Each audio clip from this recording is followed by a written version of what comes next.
एक बार की बात है, एक गांव था। उस गांव के लोग एक दूसरे से नफरत करते थे। उनके बीच हमेशा लड़ाई झगड़े हुआ करता था। अगर सब लोगों को आपस में मिलकर कोई फैसला लेना होता तो वो भी लड़ाई करके ख़त्म कर लेते थे। उन लोगों के बीच ना तो एकता थी और ना ही प्रेम था। बस कुछ थी तो आपस की नफरत। कोई किसी को बर्दाश्त नहीं कर सकता था। ये लड़ाई झगड़े दूसरे गांव तक भी फैल चुकी थी। कोई भी जल्दी उस गांव की तरफ नहीं जाता था, क्योंकि उस गांव के लोगों को किसी से नहीं बनती थी। बच्चे से लेकर बूढ़े तक सभी का ये स्वभाव था। धीरे धीरे समय बीतने लगा, लेकिन उनकी यह आदत में कोई भी सुधार नहीं आया। उसी गांव में एक स्त्री रहती थी। ये सब देख वो हमेशा सोचती थी कि ये लोग आपस में क्यों झगड़ते रहते हैं, क्यों आपस में प्रेम से नहीं रहते।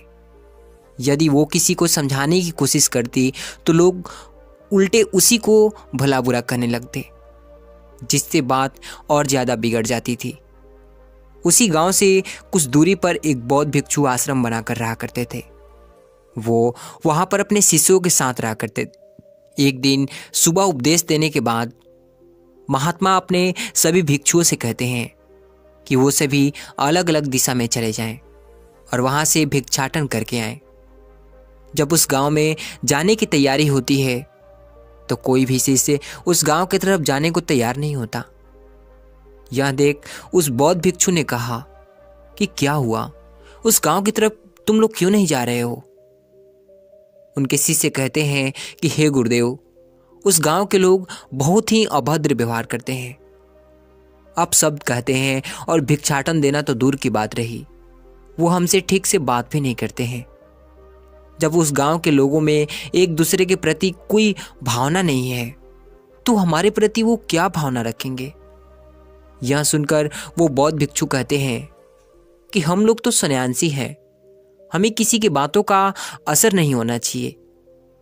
फिर वो बौद्ध भिक्षु कुछ सोचकर कहते हैं कि आज तो स्वयं भिक्षाटन के लिए उस गांव में मैं ही जाऊंगा।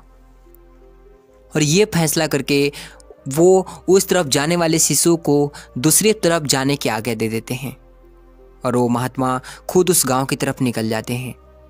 उस गांव में पहुंचकर वो भिक्षाटन करने लगते हैं, लेकिन वहां से उन्हें कोई भिक्षा नहीं मिलती। थोड़ा आगे बढ़ने के बाद वो उस स्त्री के पास पहुंच जाते हैं जो थोड़ी दयालु प्रवृत्ति की थी, और वो उससे भिक्षा मांगने लगते हैं। उस बौद्ध भिक्षु को भिक्षा मांगते देखकर और फिर वो भिक्षाटन करने के लौट जाते हैं। अब महात्मा हर दिन उस गांव में भिक्षा लेने के लिए जाने लगे। हर दिन तो वही सब माहौल देखा करते थे, वहीं लड़ाई झगड़े, वहीं अपशब्द, वहीं गाली गलौज। एक दिन सभी शिष्यों को उपदेश देने के पश्चात भिक्षाटन के लिए उस गांव में जा रहे होते हैं। तब उनका शिष्य उनसे पूछता है कि गुरुदेव, वहाँ के लोग क्या आपको अपशब्द नहीं कहते, लड़ाई झगड़ा आपसे नहीं करते। तब महात्मा कहते हैं कि मैं तो एक सन्यासी हूँ, मुझे रोज भिक्षाटन के लिए अलग अलग जगहों पर जाना होता है, इसलिए मुझे किसी के अपशब्द से मुझे कोई फर्क नहीं पड़ता।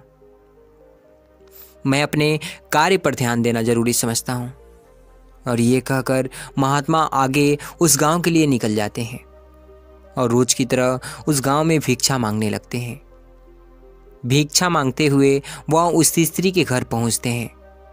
वो स्त्री बाहर आकर उन्हें भिक्षा देते हुए कहती है कि हे गुरुदेव, क्या मैं आपसे एक प्रश्न पूछ सकती हूँ। ये सुनकर वो महात्मा कहते हैं कि पूछो, क्या पूछना चाहती हो।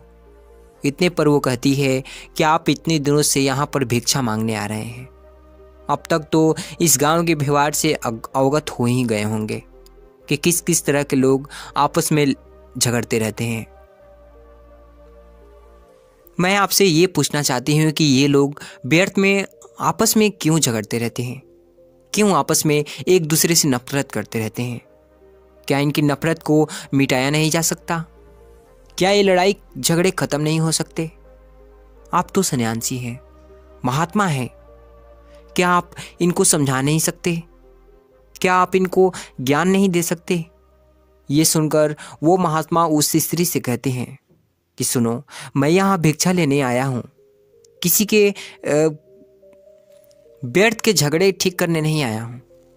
तुम्हारे इस उल्टे पुल्टे सवालों का मेरे पास कोई जवाब नहीं है और ना ही इसका जवाब देने में मेरी कोई रुचि है। महात्मा बहुत तेज स्वर में चिल्लाकर ये बातें कह रहे थे। ये सुनकर वो स्त्री अपने आसपास देखने लगती है और उसे महात्मा द्वारा अपमानित किए जाने पर क्रोध आ जाता है और उस क्रोध में उस महात्मा को भला बुरा कहने लगती हैं, उनका खूब अपमान करती है। वहां खड़े गांव के लोग ये सब देख रहे थे और वो महात्मा पर और ज्यादा गुस्सा होकर ऊंचे स्वर में चिल्ला रही थी और साथ ही कहती हैं कि मैंने यहाँ पर कोई धर्मशाला नहीं खोल रखी है और ना ही किसी का ठेका लिया है जो तुम रोज यहाँ पर भिक्षा मांगने पहुंच जाते हो। स्वयं को महात्मा कहते हो और किसी स्त्री से बात करने का ढंग तक नहीं है और ज्ञानी बनते फिरते हो। तुम्हें स्वयं कुछ नहीं पता और दूसरों को ज्ञान देते फिरते हो। मैं तुम जैसे भिखारी को भिक्षा नहीं दूंगी, तुम यहां से जा सकते हो। इतना कहकर वो स्त्री चुप हो गई और लंबी लंबी सांस लेने लगी। महात्मा चुपचाप अब तक उस स्त्री की बात सुन रहे थे और जब वो स्त्री चुप हो गई तो महात्मा कहते हैं कि आराम से सांस ले लो देवी, चाहे तो पानी पी लो, मैं यहीं पर प्रतीक्षा कर लूंगा। महात्मा की यह विनम्र वाणी सुनकर वह स्त्री आश्चर्यचकित होकर उनके तरफ देखने लगी।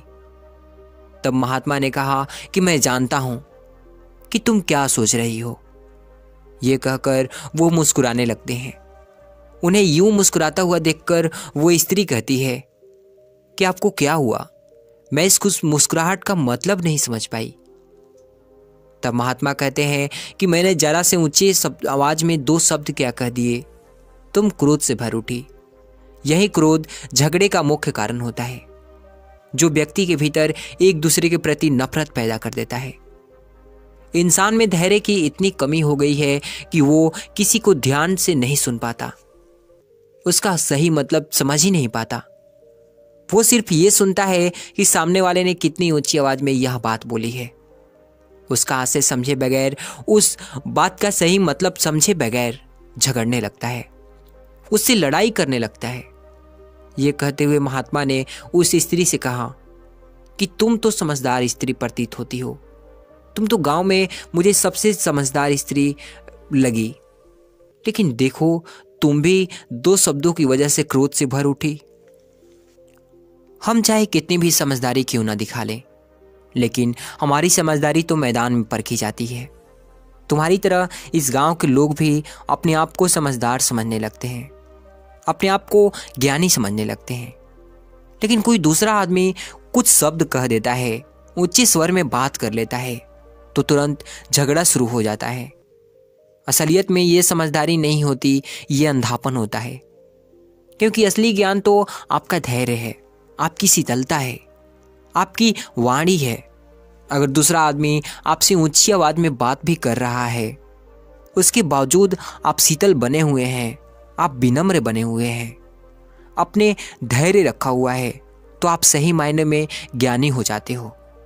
सभी गांव वाले जो भी महात्मा को सुन रहे थे, उनकी यह बात सुनकर बेहद ही प्रभावित हुए। अपनी बात को जारी रखते हुए महात्मा ने कहा कि आज मैं तुम लोगों को एक कहानी सुनाता हूं। ये कहानी तुम्हारे ज्ञान के चक्षु खोल देगी, तुम लोगों के जीवन के अंधकार को खत्म कर देगी। बहुत समय पहले की बात है, एक प्रतापी साधु रहा हुआ करते थे, जिनका नाम संत व्यास जी था। वो रोज अपने आश्रम में अपने सभी शिष्यों को ज्ञान के बारे में, नई नई चीजों के बारे में बताया करते थे। धीरे धीरे समय के साथ जब उन शिष्यों की शिक्षा पूरी हो जाती है, तो संत गुरु कहते हैं कि अब आप सभी की शिक्षा पूर्ण हो चुकी है, आप किसी भी स्थान पर जाकर अपनी ध्यान साधना कर सकते हैं। और एक बात ध्यान रखना, अपने ज्ञान का प्रचार जन जन तक जरूर पहुंचाना। सभी शिष्य एक एक करके गुरु से आज्ञा लेकर अपने मार्ग पर निकल जाते हैं। कुछ साल बाद गुरु सोचते हैं कि काफी समय हो गया है, क्यों ना उन सभी शिष्यों से एक बार फिर मिला जाए, एक बार जांच किया जाए कि वो मेरी शिक्षा का सही प्रयोग किस तरह कर पाते हैं। वो एक एक करके अपने सभी शिष्यों से मिलते हैं और ये देख भी लेते हैं कि वो सभी शिष्य उनके बताए मार्ग पर चल रहे हैं, अपने ज्ञान का सही प्रचार कर रहे हैं। वो बेहद खुश हो जाते हैं और वो अपने सभी शिष्यों से मिलकर संतुष्टि का अनुभव करते हैं। सभी शिष्यों से मिलने के बाद गुरु व्यास अपने आखिरी शिष्य से मिलने के लिए जाते हैं। उसके बारे में दूसरे शिष्य बताते हैं कि हे गुरुदेव, उसने अपना गृह त्याग दिया है और एक जंगल में आश्रम खोलकर बड़ा ही कठोर तप कर रहा है। वो ये सुनकर संत बेहद प्रसन्न हो जाते हैं और वो अपने आखिरी शिष्य से मिलने के लिए जंगल की ओर निकल पड़ते हैं। उस जंगल में जाते जाते शाम हो जाती है। तभी वो गुरु देखते हैं एक सुंदर सी स्त्री की पायल की आवाज उस शिष्य के आश्रम की तरफ बढ़ रही थी। जब वो स्त्री आश्रम के भीतर पहुंचती है तो देखती है कि एक संत सन्यासी साधना में लीन होकर बैठे हैं। वो आगे बढ़ती है और उनके समीप जाकर अपने पायल और चूड़ी की आवाज़ छन छन करने लगती है। वो आवाज़ सुनकर सन्यासी जब सामने की ओर देखते हैं तो एक बहुत ही सुंदर स्त्री खड़ी होती है। वो स्त्री उस सन्यासी की आंखों खुलते ही वो सामने हाथ जोड़कर बैठकर कहती है कि मैं यहाँ अपने कुछ सहेलियों के साथ मेला घूमने आई थी, लेकिन अचानक आंधी आने से मैं उन सबसे बिछड़ गई हूँ। सभी ना जाने किधर की तरफ चली गई और मैं अकेले यहाँ पर फंस गई हूँ। अभी मौसम खराब है और कुछ ही देर में अंधेरा भी हो जाएगा। मेरा आपसे विनती है कि आप मुझे एक रात आपकी कुटिया में रुकने की इजाज़त दे दें। आपकी बहुत कृपा होगी। ये सुनकर वो सन्यासी कहते हैं कि अरे पागल, तू पागल तो नहीं हो गई? ये कोई पाठशाला नहीं है, ना कोई धर्मशाला है। यह तो बस एक कुटिया है और इसमें केवल संत फकीरों के लिए जगह है। यहाँ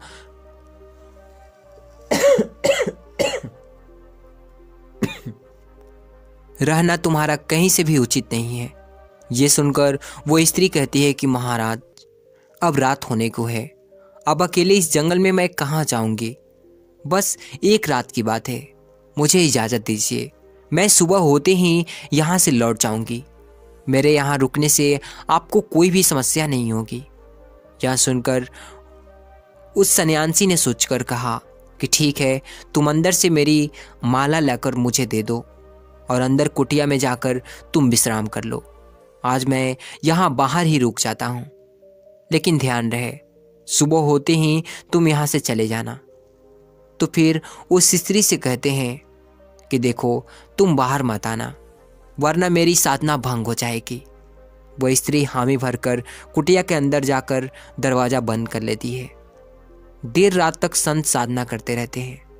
उसके बाद उस सन्यासी को अचानक से उस स्त्री का ख्याल आने लगता है। वो उसके दरवाजे की तरफ जाने लगता है। वो आधी रात में जाकर उस स्त्री का दरवाज़ा खटखटाने लगता है, लेकिन वो स्त्री दरवाज़ा नहीं खोलती।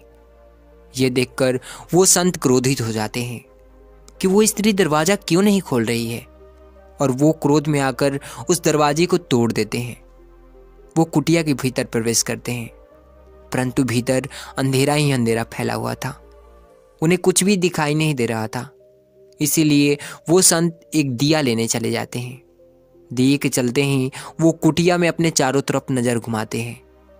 उस स्त्री को देखने के लिए दिए को लेकर और आगे बढ़ जाते हैं। ये सब उसके गुरु छिप कर देख रहे होते हैं और अपने शिष्य के ऐसी हरकत देखकर हैरान हो जाते हैं। और तभी एक बड़ी दाढ़ी और मूछ वाला एक महाराज उस कुटिया में माला जप रहे थे। सन्यासी यह देखकर पहले तो सन्न रह जाता है कि उस सुंदर स्त्री की जगह पर एक महाराज बैठे हुए थे, और वो महाराज कोई और नहीं, उसके गुरु व्यास जी थे। वो एक स्त्री का रूप धारण करके अपने आखिरी शिष्य से मिलने के लिए और उसकी परीक्षा लेने के लिए आए थे। ये सब जानकर उस सन्यासी को अपनी गलती का एहसास होता है। उसकी आंखें शर्म से झुक जाती है। तब व्यास गुरु उससे जाकर कहते हैं कि तुम चाहो तो शिष्य और अपने ज्ञान का उचित उपयोग कर सकते हो, लेकिन तुमने स्वयं के लिए गलत मार्ग चुना और खुद को उस पे बढ़ने दिया, और उसका परिणाम ये हुआ कि तुम नजरें झुकाए खड़े हो मेरे सामने। तुमने इतने साल की साधना और आज एक पल में तुमने अपनी साधना व्यर्थ में गंवा दी, पानी में बहा दी। क्या फायदा हुआ इतने साल का साधना करने का, ध्यान करने का, जब एक स्त्री ने तुम्हारे साधना को भंग कर दिया। शायद तुमने अपनी घर गृहस्थी छोड़कर अच्छा नहीं किया। तुम अपने घर गृहस्थी जंगल में तो आ गए और ध्यान भी करने लग गए, लेकिन तुम्हारा मन, तुम्हारा चित्त वहीं पर अटका हुआ है। इसीलिए जरूरी ये है कि तुम वापस जाओ और अपनी घर गृहस्थी संभालो, और जब तुम्हारा मन परिपूर्ण हो जाए, संतुष्टि से भर जाए, तब तुम किसी जंगल में जाकर ध्यान साधना करना। उससे पहले तुम खुद पर अत्याचार कर रहे हो। याद रखना, भावनाएं दब सकती है, मिट नहीं सकती। मिट वो तब सकती है जब आपने भावनाओं को पूरी तरह से भोग लिया हो, जब आपका मन उन भावनाओं से तृप्त हो गया हो। जब वो भावनाएं आपका पीछा छोड़ रही है तो उस समय तो आपके मन से उतर जाएंगी, लेकिन समय आने पर वो फिर से उभर आएंगी, फिर से आपके अंदर वो दिखने लगेंगी, फिर से आपको वो अपने काबू में कर लेंगी। इसलिए अपने भावनाओं को दबाने की कोशिश मत करना, उन्हें जी भर कर जी लो। जब इतनी सी बात और कहानी को गांव वाले सुनते हैं तो वे सभी संत से अपने गलती के लिए क्षमा मांगते हैं, और वो स्त्री भी अपने क्रोध के लिए उस संत से क्षमा मांगती है। इसके बाद फिर कभी वो संत उस गांव में नहीं आते। सभी गांव वाले अपने किए पर पश्चाताप करते हैं और सभी मिलजुल कर रहने लगते हैं। तो दोस्तों, यह कहानी जैसी भी लगी हो, इस कहानी को एक लाइक कर देना बस, और तब तक सुनते रहिए अगली कहानी।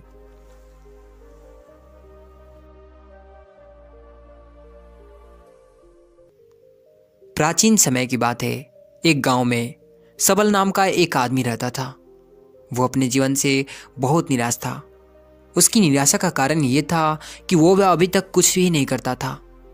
उसके घर वाले दूसरे का उदाहरण देकर उसको ताना मारते थे और कहते थे कि वो सब तो कामयाब हो गए और तू यहीं का यहीं रह गया। जब भी वह कहीं बाहर जाता तो लोग उससे पूछते कि तुम क्या कर रहे हो भाई, और उसे ये कहने में बहुत शर्म महसूस होती कि वो अभी तक कुछ नहीं कर रहा, कुछ करने की कोशिश कर रहा है। धीरे धीरे उसने लोगों से मुंह छिपाना शुरू कर दिया। उसका दुख इतना बढ़ा था कि उसको लगता था कि वो धरती पर एक बोझ है और उसके वश में कुछ भी करना नहीं है। वो कुछ कर ही नहीं सकता, तो वो जीकर क्या करेगा? उसे मर जाना चाहिए। वो अकेले में बैठकर रोता और भगवान को दोष देता। एक दिन नगर में एक गुरु को देखा जो दुख के ऊपर अपना प्रवचन दे रहे थे। गुरु कह रहे थे कि दुख एक गुरु की तरह होता है जो आपके जीवन के बारे में बात समझाता है और आपको सही से जीने का तरीका बताता है।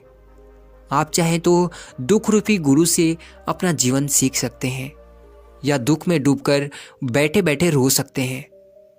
सबल भी ये बातें सुन रहा था। जब उपदेश खत्म हुआ तो उसने गुरु से कहा, दुख कुछ सिखाकर नहीं जाता बल्कि पीड़ा देकर जाता है। दुख की पीड़ा अनंत होती है।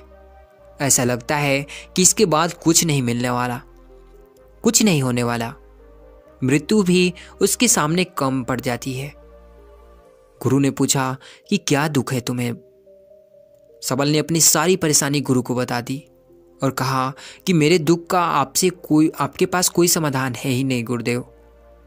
गुरु ने मुस्कुराकर कहा कि जब जीवन में असली दुख आए तब मेरे पास आना, मैं इसका समाधान अवश्य करूंगा। ये कहकर गुरु वहां से चले गए। सबल ने सोचा कि क्या मेरा दुख असली नहीं है? क्या ये जो मैं दुख झेल रहा हूं ये दुख नहीं है? कोई भी मेरे दिल का दर्द नहीं समझता, मेरे घरवाले भी नहीं समझते हैं, तो गुरु क्या खाक समझेंगे? अपने दुखों से परेशान होकर सबल ने निर्णय लिया कि वो कुछ करके दिखाएगा। उसने एक छोटा सा व्यापार शुरू किया। उसे उसके व्यापार में सफलता नहीं मिल रही थी, पर उसके घर वाले बहुत खुश थे कि वो कुछ तो प्रयास कर रहा है। धीरे धीरे उसे सफलता मिलने लगी और फिर उसने रफ्तार पकड़ ली। वो 2 सालों के भीतर ही एक बड़ा व्यापारी बन गया। अब आसपास के काफ़ी लोग जो उसे पसंद करते थे, जो उसकी चिंता करते थे, जो उसकी कार्यों की सराहना करते थे। उसके माता पिता भी अपने बेटे की प्रशंसा करते करते नहीं थकते थे। उसके मित्रों की संख्या दिन ब दिन बढ़ती जा रही थी और वो बहुत खुश था। फिर उसके बाद कुछ दोस्तों ने उसे सलाह दी कि उसे अपना व्यापार और बड़ा करना चाहिए। जब वो बड़ा व्यापारी बनकर इतना खुश है तो सोचो कि अगर तुम इस नगर के, इस राज्य के सबसे बड़े व्यापारी हो जाओगे तो कितना सुख होगा तुम्हारे पास, कितने लोग तुमसे जुड़ेंगे, कितना यश तुम्हारा फैलेगा। स्वयं राजा भी तुम्हारी तारीफ करेंगे और जरूरत पड़ने पर तुमसे ही धन उधार लेंगे। ये बात सबल के मन में बैठ गई और वह और ज्यादा मेहनत करने लगे। लेकिन ये सब उसे बहुत जल्दी चाहिए था। ज्यादा समय वो बर्बाद नहीं करना चाहता था। इसलिए उसने कुछ ऐसे काम किए जो उचित नहीं थे। उसने बहुत बड़ी मात्रा में धन उधार लिया और वह यहीं पर नहीं रुका। वह ज्यादा मुनाफा कमाने के चक्कर में माल की गुणवत्ता खराब कर दी। उसके मित्र जैसा कहते थे वैसा ही वो करता रहा। दूसरे व्यापारियों के खिलाफ षड्यंत्र भी रचना शुरू कर दिया। अब उसके जीवन का सुकून कहीं चला गया था। उसे अब रातों को नींद नहीं आती थी। वह हमेशा उधेड़ बुन में लगा रहता था। सुख साधन के सारे वस्तु होने के बाद भी उसे किसी चीज में सुख नहीं मिल रहा था। एक दिन सबल अपने रथ में बैठकर एक मार्ग से जा रहा था। रास्ते में उसने उस गुरु का आश्रम देखा और उन गुरु के पास पहुंचा और कहा, गुरुदेव, आपने कहा था कि असली दुख जब आए तभी मेरे पास आना। मेरे जीवन में बहुत दुख है, मैं रात को सो भी नहीं पाता हूं। सबल गुरु को सारी बात बताता है। तब गुरु ने कहा कि जब तुम पहली बार मिले थे तब भी तुम किसी दुख में थे। उस दुख से तुमने क्या सीखा? सबल ने कहा, मैंने सीखा कि केवल सोचने मात्र से कुछ भी नहीं होता। अपनी सोच को साकार करने के लिए कर्म करना पड़ता है और केवल कर्म करने से कुछ नहीं होता। कर्म को अंतिम पड़ाव तक ले जाना आवश्यक होता है। चाहे रास्ते में कितनी भी बाधाएं आए, कितनी भी निराशा आए, चाहे ऐसा क्यों न लगे कि अब कुछ हो ही नहीं सकता, तब भी ये मानकर कि जो कार्य मैं कर रहा हूं मैं इसमें सफल होकर ही रहूंगा। कर्म करना चाहिए। लोग केवल सफल आदमी को ही महत्व देते हैं। बाकी चाहे कोई कितना भी अच्छा क्यों ना हो, इस दुनिया के लिए वो बोझ ही कहलाता है। गुरु मुस्कुराए और कहा, जब तुम्हारे जीवन में असली दुख आए तब मेरे पास आना, मैं उसका समाधान अवश्य करूंगा। सबल फिर से आश्चर्यचकित हो गया कि ये दुख क्या असली दुख नहीं है? असली दुख और होता क्या है? लेकिन उसने कुछ नहीं बोला। सबल ने गुरु को एक घड़ा भेंट किया जो सोने के सिक्कों से भरा था। घड़े को देखकर गुरु ने कहा कि इस घड़े को वहां उस पेड़ के नीचे गड्ढा खोद कर दबा दो। ये मेरी किसी काम का नहीं है। सबल ने ऐसा ही किया और वो वहां से चला गया। धीरे धीरे सबल को व्यापार में घाटा होने लगा। उसकी धन संपदा धीरे धीरे घटने लगी और एक ऐसा समय आया जब उसके ऊपर बहुत कर्जा हो गया था। लेकिन वो निश्चिंत था क्योंकि कर्जा उसके मित्रों द्वारा ही दिया गया था। वो सोचता था कि उसके मित्र उसके बुरे समय में साथ देंगे, पर ऐसा कुछ भी नहीं हुआ।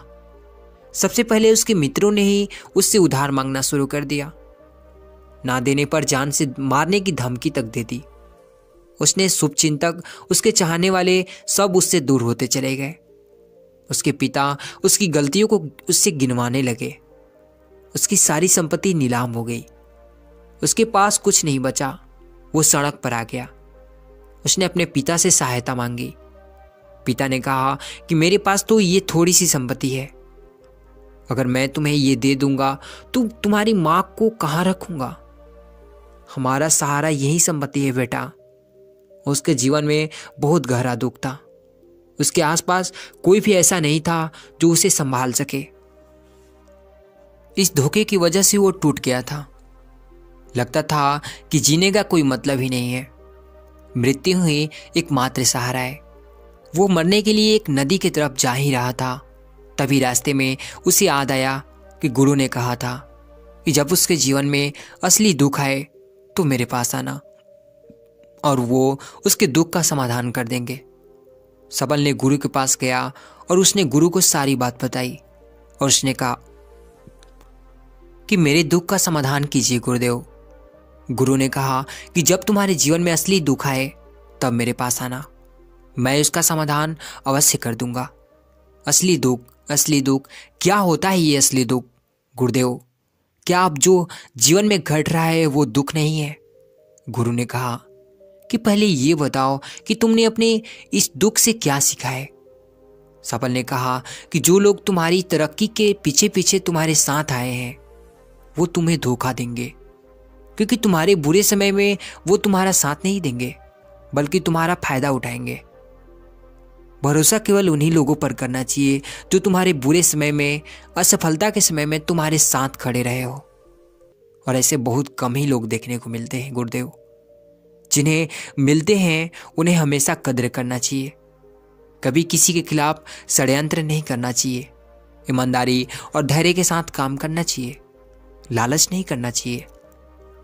गुरु ने पेड़ के नीचे गड्ढा खोदकर वो गड्ढा निकाला जो सोने के सिक्कों से भरे थे और वो घड़ा सबल को दिया और कहा कि जब असली दुख आए तभी मेरे पास आना। सबल को उस घड़े से थोड़ी उम्मीद मिली। उसने गुरु को प्रणाम किया, धन्यवाद किया और वो घड़ा लेकर चला गया। उस धन से उसने दोबारा व्यापार शुरू किया और वो अब छोटा व्यापारी बनकर ही खुश था और फिर से ईमानदारी से व्यापारी करके बड़ा खुश था। उसका जीवन खुशियों से भरा था। लेकिन आप कितने ही अच्छे हैं, कितने ही अच्छा काम करते हैं, दान करते हैं, पुण्य करते हैं, लोगों की मदद करते हैं, जीवन में दुख सबके आता है।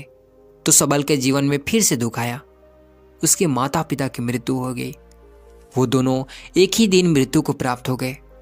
सबल अपने माता पिता से बहुत प्रेम करता था, इसलिए उसे बहुत गहरा आघात लगा।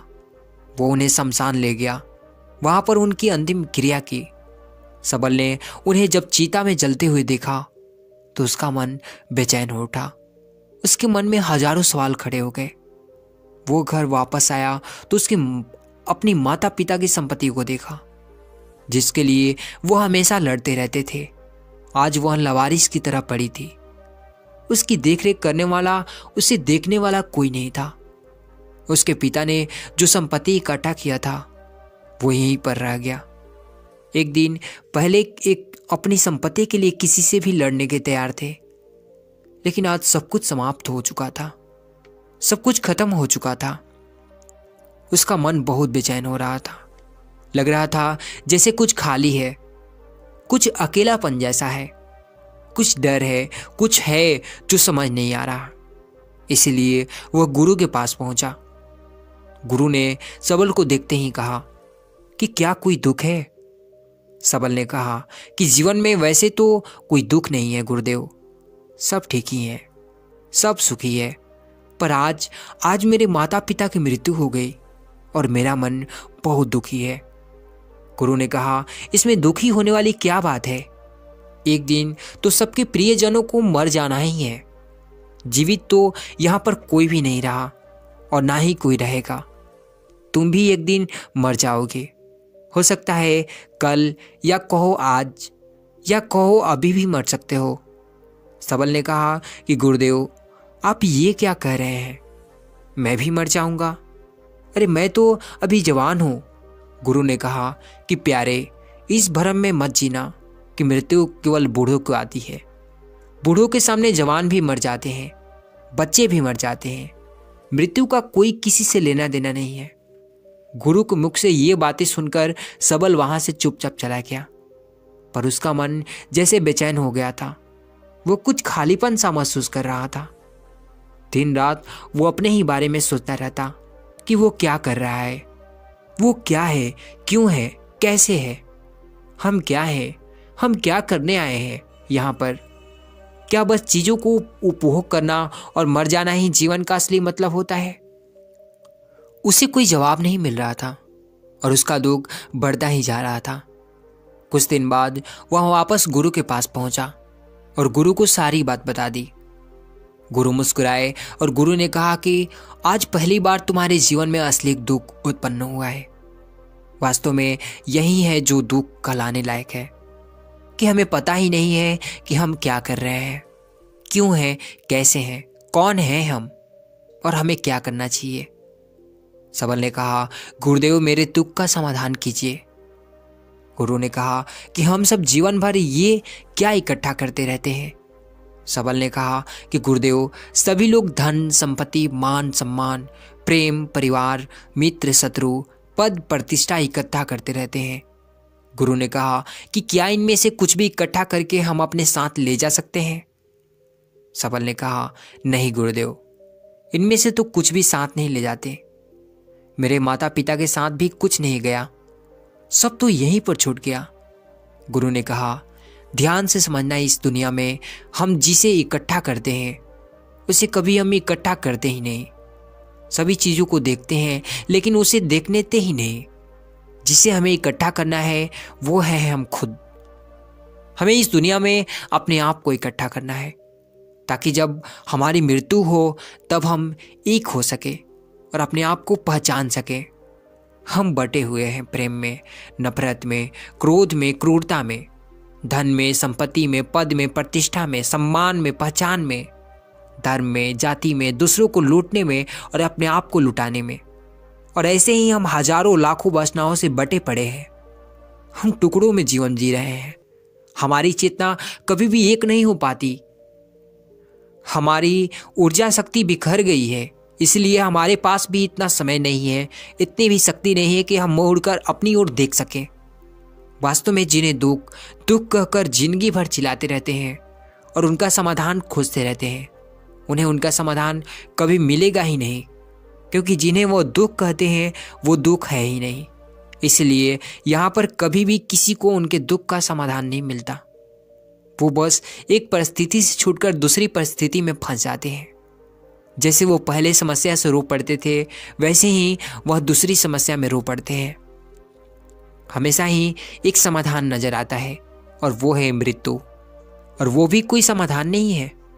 इसलिए इन सब का परमात्मा परम समाधान चाहिए तो अपने आप को इकट्ठा करो, अपनी ऊर्जा को इस संसार से वापस खींचो, उसे एकत्रित करो और अपने ऊपर ध्यान दो, अपने पर ध्यान लगाओ। मृत्यु से पहले अपने आप को पहचान लो, ऐसे ही बिखरे हुए मत चले जाना।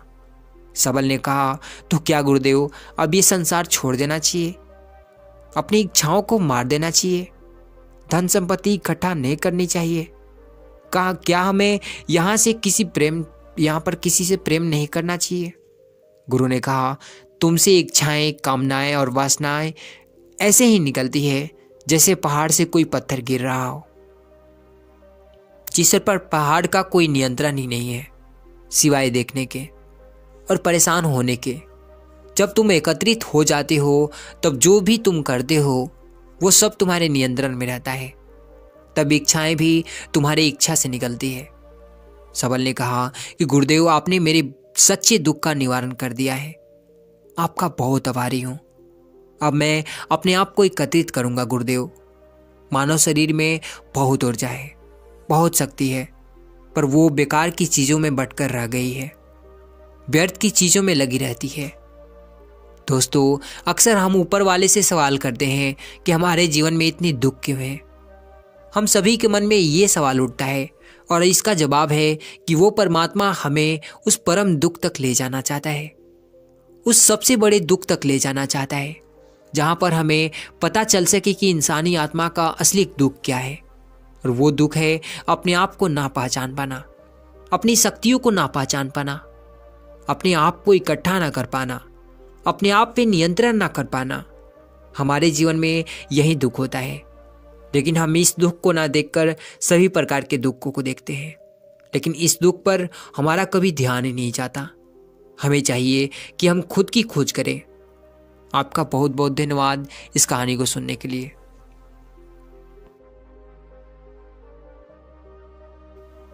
पुराने मगध राज्य में एक बहुत ही धनवान सेठ रहा करता था। उसके पास बहुत धन दौलत थी। एक दिन उसने हिसाब लगाया तो पाया कि उसके पास जितनी धन दौलत है ये तो केवल उसके बच्चों तक के लिए पर्याप्त होगी। वह सोच में पड़ गया कि उसके बच्चों के बच्चे और फिर आने वाली पीढ़ियों के लिए धन की व्यवस्था कैसी होगी। धन के अभाव में तो उनका जीवन बहुत ही मुश्किल हो जाएगा। इसी के बारे में सोच सोचकर वह चिंतित रहने लगा। उन्हीं दिनों तथागत गौतम बुद्ध मगध राज्य में पधारे हुए थे। तभी उसे किसी ने बताया कि तुम गौतम बुद्ध की शरण में जाओ, वो तुम्हारी चिंताओं का समाधान अवश्य कर देंगे। वह इंसान गौतम बुद्ध के पास जाता है और कहता है, बुद्ध, मैं चाहता हूँ कि मेरे पास इतना धन हो कि मेरे बच्चे और उनके बच्चे और फिर उनके बच्चे और फिर उनके बच्चे, इसी तरह से अगले कई पीढ़ियों भी इसी तरह से मेरे धन का उपयोग करे। अगर ये उपयोग करती रही तो मेरा धन समाप्त ना हो। गौतम बुद्ध मुस्कुराए और बोले, बिल्कुल वैसा ही होगा, लेकिन इससे पहले तुम नगर के बाहर वाली झोपड़ी में रहने वाले परिवार को एक दिन के खाने की सामग्री देकर आओ। यह सुन वह सेठ बहुत ही खुश हो गया और तुरंत ही एक दिन के खाने की सामग्री से भरा हुआ थैला लेकर नगर के बाहर वाली कुटियों में पहुंच गया। वह जैसे ही कुटिया के अंदर गया और उसने देखा कि कुटिया के अंदर एक बूढ़ी औरत और उसकी जवान बहू है। बूढ़ी औरत बैठकर ध्यान कर रही थी और इसकी बहू रसोई में खाना बना रही थी। सेठ ने बहू की तरफ देखकर खाने की सामग्री का थैला आगे बढ़ाते हुए कहा, मैं इस नगर का एक अमीर सेठ हूँ और तुम्हारे परिवार के लिए एक दिन के खाने का राशन लेकर आया हूँ, इसे रख लो। यह सुन बहू ने मना करते हुए कहा, लेकिन आज हमारे पास खाने की व्यवस्था है। सेठ ने कहा, तो इसे कल खाने के लिए रख लो।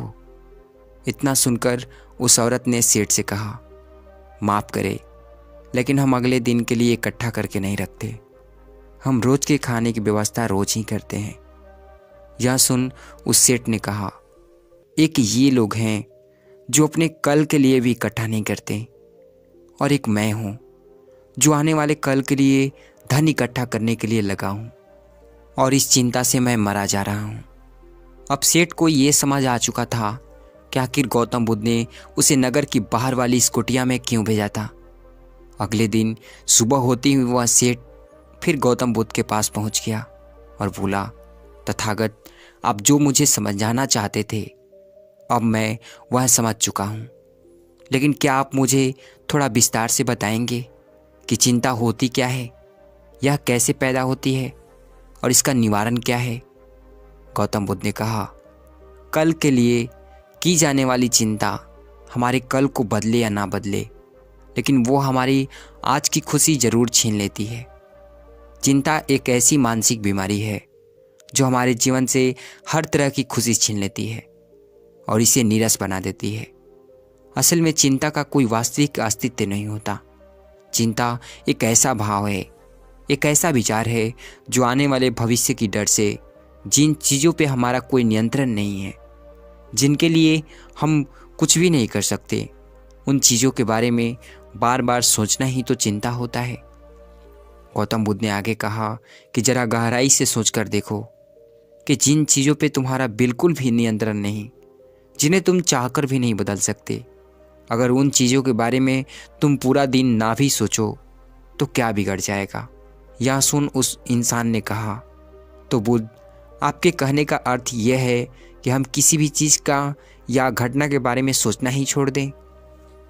बुद्ध ने कहा, जीवन में जो भी समस्या आई है या फिर आने वाली है उसके बारे में विचार करके उसका समाधान निकालना, ये तो हमारे बुद्धि का धर्म है, लेकिन उसी समस्या के बारे में निरंतर लगातार सोचना, यह एक मानसिक बीमारी है।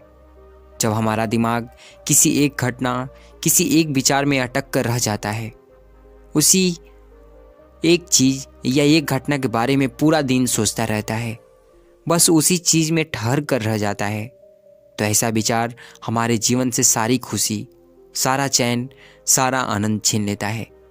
चिंता करने का सीधा सा अर्थ है कि जो हमारे जीवन में हुआ ही नहीं उसके बारे में व्यर्थ ही सोचते रहना।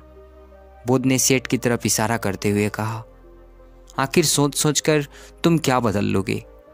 लेकिन हाँ, अगर तुम उसके लिए कुछ कर रहे हो तो जरूर बदलाव ला सकते हो। लेकिन अगर तुम उस चीज़ या उस घटना के बारे में तुम बार बार सोचना छोड़ दोगे तो कुछ भी नहीं बिगड़ने वाला। तो क्यों सोचते रहते हो एक ही बात के बारे में? क्यों अपनी हर खुशी और जीवन की शांति को अपने ही हाथों उजाड़ रहे हो? लोग भविष्य की जिन घटनाओं के बारे में सोच सोच कर परेशान होते रहते हैं, उनमें से ज़्यादातर घटनाएं तो उनके जीवन में घटती ही नहीं। चिंता करने से तुम्हारी आने वाली समस्या का समाधान नहीं होने वाला, लेकिन तुम्हारा आज का सुख चैन जरूर चला जाएगा। तुम एक बात का अनुभव करना कि चिंता से भरा 1 घंटा भी दिन का सारा थकान कर देता है। असल में जब कोई अप्रिय घटना वास्तविक जीवन में घटित होती है तो वो हमें उतना दुख नहीं देती जितना हमने उसके बारे में मन में सोच सोच कर खुद को दुखी किया होता है। सेठ ने गौतम बुद्ध से पूछा, तथागत, तो फिर आपके अनुसार जीवन जीने का क्या तरीका है? बुद्ध ने कहा, बीते हुए कल का दुख का नाम है पश्चाताप, उदासी, और इसी का दूसरा नाम है संघर्ष। अगर हमारे मन में कोई अच्छी इच्छा है और अगर वह पूरी नहीं होती तो मन भविष्य की योजनाएं बनाने लगता है। भविष्य में सारी इच्छाएं पूरी होंगी ऐसा सोचने लगता है। लेकिन जीवन ना तो भविष्य में है और ना ही अतीत में। जीवन तो इस पल का नाम है, अर्थात इस पल का अनुभव ही जीवन का अनुभव है। और हम ये सब जानते हुए भी हम इस सत्य से अनजान रहते हैं। या तो हम बीते हुए समय की यादों में खोए रहते हैं या आने वाले समय की योजनाएं बनाते रहते हैं और हमारा जीवन बीत जाता है। सिर्फ एक सत्य जो हम अपने अंदर उतार लें कि ना हम बीते हुए कल को बदल सकते हैं और ना ही हम आने वाले भविष्य को देख सकते हैं। हम तो केवल पूरे धैर्य और साहस के साथ भविष्य का स्वागत कर सकते हैं, इसे स्वीकार कर सकते हैं। तो क्या ऐसा करने से हमारे जीवन का हर क्षण जीवन से भर नहीं जाएगा? सेठ ने कहा, बुद्ध, बात तो आप ठीक कह रहे हैं, लेकिन कितनी भी कोशिश कर लो चिंता तो होती ही है। ज़्यादा नहीं तो घर परिवार की चिंता तो रहती है। बुद्ध ने कहा, चिंता होना तो स्वाभाविक है, लेकिन उस चिंता को चिंतन में बदलना हमारा काम है। चलो तुम्हें एक बात स्मरण कराता हूँ जो तुम पहले से ही जानते हो। तुम्हारे आने से पहले भी ये संसार था, ये समाज था, ये परिवार था, और जब तुम इस दुनिया से चले जाओगे तब भी ये सब कुछ रहेंगी। जब हमारे आने या जाने से इस दुनिया में कुछ ज़्यादा बदलाव नहीं आया, वैसे भी तुम्हारे आने से पूर्व और जाने के बाद का समय तुम्हारे हाथ में है ही नहीं। तुम्हारे हाथ में केवल वो समय है जिसे तुम अभी जी रहे हो, वो समय जिससे मैं अभी तुमसे बात कर रहा हूँ, तुम मुझे सुन रहे हो। बस यही तुम्हारे हाथ में है और हर बार तुम्हारे हाथ में बस एक छोटा सा ही पल होता है और फिर वो हमेशा के लिए गायब हो जाता है। तो तुम इस पल का क्या करोगे? चिंता करके इसे बर्बाद करोगे? मैं तो यही कहूँगा कि हर इंसान को चिंतन करना चाहिए। चिंतन करना चाहिए इस बात का कि कैसे इस समय का अधिक से अधिक उपयोग कर सकता है, कैसे अधिक से अधिक महान कार्य हो सकते हैं, कैसे हम सब में आनंद बांट सकें।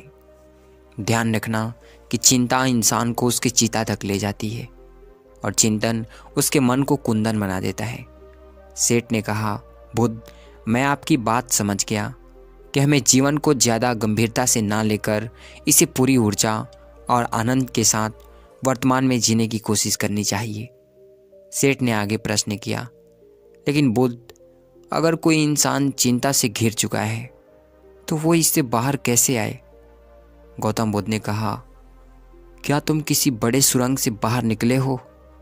कितना भयानक अहंकार होता है सुरंग के अंदर। हमेशा ही ये डर लगा रहता है कि अगर इसके अंदर फंस गए तो क्या होगा, कैसे निकलेंगे उस सुरंग से।